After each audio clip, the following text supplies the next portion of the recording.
PR পদ্ধতিটা কি? আমি আমার রাজবাড়ী 2 আসনের আমি একজন ভোটার। আমি ভোট দেব রাজবাড়ী 2-এ, সেই ভোট গিয়ে বরিশাল গিয়ে আমার ভোটে নেতা নির্বাচিত হবে। এখন একজন সিট পেয়েছে 3টা, সে 3টাই ঢাকা থেকে নেবে বা 3টাই চট্টগ্রাম থেকে নেবে। তাহলে এই সমস্যার সমাধান আসলে দেওয়া কোনোভাবেই সম্ভব না। পৃথিবীর যে সমস্ত দেশে পিআর পদ্ধতিতে নির্বাচন হয়েছে, কোনো দেশ স্বাভাবিক নেই। অনেকগুলো দেশের রেফারেন্স অনেকেই দেয়, কোনো একটা দেশ কেউ বলতে পারবে না যে পিআর পদ্ধতিতে নির্বাচন হওয়ার পরে এই সহিংসতা ছাড়া কোনো দেশ আছে। ধরেন পিআর পদ্ধতিতে আমার একটা দল আছে, আমার দলে 5% ভোট পেয়েছে, অর্থাৎ 10%, 15টা আসন সে পাবে। সেই আসন 15টার ভিতরে ধরেন ঢাকা মহানগরে আছে হলো 19টা সিট।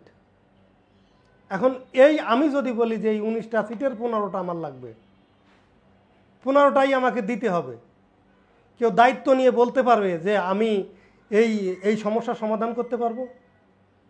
যদি কেউ দায়িত্ব নেয় যে এই সমস্যার সমাধান করতে পারবো, তাহলে ঠিক আছে। আর এইখানে আমরা দেখতেছি কোরআনের যে সংস্কার, সেই সংস্কারের সাথে বর্তমান সংস্কারের কোনো সম্পর্ক নাই। তারপরেও যদি কোরআনকে তারা টেনে নিয়ে আসে, এখানে কোরআন হাদিসে যেটা আছে যে ইসলাম নেতা নির্ধারণ করার কথা বলেছেন, দেখে শুনে জেনে বুঝে। নেতা যদি কানা, খুরা, বুবা, বয়রা, বিকলাঙ্গ হয়, তাকে নেতা নির্বাচন করা যাবে না। নেতা অপকর্ম করলে সেটা দায়ভার কিয়ামতের দিনে যখন আমরা সবাই আল্লাহর কাছে বিচারের জন্য উঠব, তখন আমাদেরকে নেতা সহ আমাদের উঠতে হবে।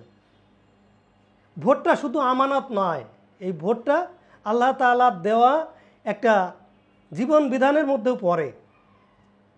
এই ভোটটা আমি কাকে দিচ্ছি, আমি যদি নির্বাচন করতে না পারি, আর সেটা যদি এমন কেউ হয় যাকে আমি চিনি না, জানি না, সে কি ধরনের লোক সেটাও জানি না, এই ধরনের লোককে আমি ভোট দিব, আর সেই ভোটে নেতা নির্বাচিত হবে, আর সেই নেতা কি করবে তার দায়ভার আমি নেব, এটা কোনো ইসলাম হতে পারে না। আমরা সেই ইসলাম চাই, মওদুদিবাদের ইসলাম চাই না, আমরা ওহাবিবাদের ইসলাম চাই না।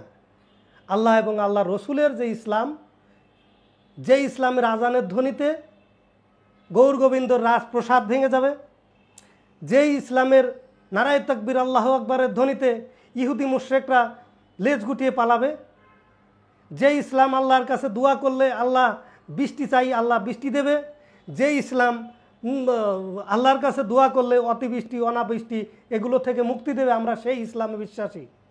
আমি জাতীয়তাবাদের একজন অনুসারী হিসাবে আমরা সেই ইসলামকে আমরা চাই।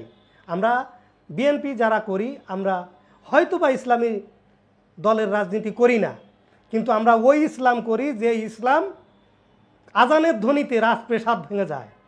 আমরা ওই ইসলাম করি যে ইসলাম 313 জন সাহাবীদেরকে নিয়ে হাজার হাজার ইহুদি মুশরিকদেরকে ধ্বংস করেছিল। আমরা ওই ইসলাম চাই।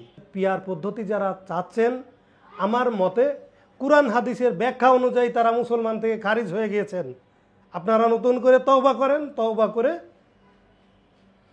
আল্লাহর কাছে ক্ষমা চান, না হলে আপনারা কিয়ামতের দিনে আল্লাহর কাছে কি জবাব দেবেন আপনারা চিন্তা করে দেখবেন। ধরেন পিআর পদ্ধতিতে আমার একটা দল আছে, আমার দলে 5% ভোট পেয়েছে, অর্থাৎ 10%, 15টা আসন সে পাবে। সেই আসন 15টার ভিতরে ধরেন ঢাকা মহানগরে আছে হলো 19টা সিট। এখন আমি যদি বলি যে এই 19টা সিটের 15টা আমার লাগবে, 15টাই আমাকে দিতে হবে, কেউ দায়িত্ব নিয়ে বলতে পারবে যে আমি এই সমস্যার সমাধান করতে পারবো? যদি কেউ দায়িত্ব নেয় যে এই সমস্যার সমাধান করতে পারবো, তাহলে ঠিক আছে। এখন একজন সিট পেয়েছে 3টা, সে 3টাই ঢাকা থেকে নেবে বা 3টাই চট্টগ্রাম থেকে নেবে। তাহলে এই সমস্যার সমাধান আসলে দেওয়া কোনোভাবেই সম্ভব না। পৃথিবীর যে সমস্ত দেশে পিআর পদ্ধতিতে নির্বাচন হয়েছে, কোনো দেশ স্বাভাবিক নেই। অনেকগুলো দেশের রেফারেন্স অনেকেই দেয়, কোনো একটা দেশ কেউ বলতে পারবে না যে পিআর পদ্ধতিতে নির্বাচন হওয়ার পরে এই সহিংসতা ছাড়া কোনো দেশ আছে। এখন যদি টাকা দিয়ে দেখা গেছে যে একটা দল এইখানে যারা পেয়ার পদ্ধতি চায় তাদের আমার মনে হয় আরও একটা উদ্দেশ্য লুকিয়ে আছে। সেটা হলো সংখ্যানুপাতিক হারে একজন 2% 5% সিট পাইছে, অর্থাৎ 15টা সিট পেয়েছে। এখন ওই নেতারা যে ছোট ছোট দলগুলো আছে এরা হয়তো মোটা অঙ্কের টাকার বিনিময়ে ঢাকা থেকে একটা সিট দেবে, ঢাকা থেকে একটা আসন দেবে, অথবা মোটা অঙ্কের টাকার বিনিময়ে যে টাকা দিতে পারে নাই তাকে হয়তো টেকনাফ বা তেঁতুলিয়া কোথায় বা কোথায় পাঠায় দেবে। আসলে এতে আমার মনে হয় না যে সহিংসতা বা দুর্নীতি কোনো রকম কমানো সম্ভব। আমার মনে হয় এরা চাচ্ছে মোটা অঙ্কের টাকা, অনেকেই যে বিকাশে টাকা নেয়, অনেকে বিভিন্নভাবে টাকা নেয়, এই সমস্ত টাকার অঙ্ক বাড়ানোর জন্য তারা এই সমস্ত দুর্নীতি বা সামনে যাতে সমস্যা আরও বেশি সৃষ্টি হয়, বাংলাদেশকে স্বাভাবিক যাতে না থাকতে দেয়, এটা ইন্ডিয়া এবং ইসরায়েলের পরামর্শে এই যারা এই ঘটনাগুলো মানে এই নির্বাচন চাচ্ছে, এই ইন্ডিয়া এবং আমার মনে হয় ইন্ডিয়া এবং ইসরায়েলের পরামর্শে দেশটাকে অস্থিতি করার জন্য এই পদ্ধতিটাকে তারা সামনে টেনে আনছে।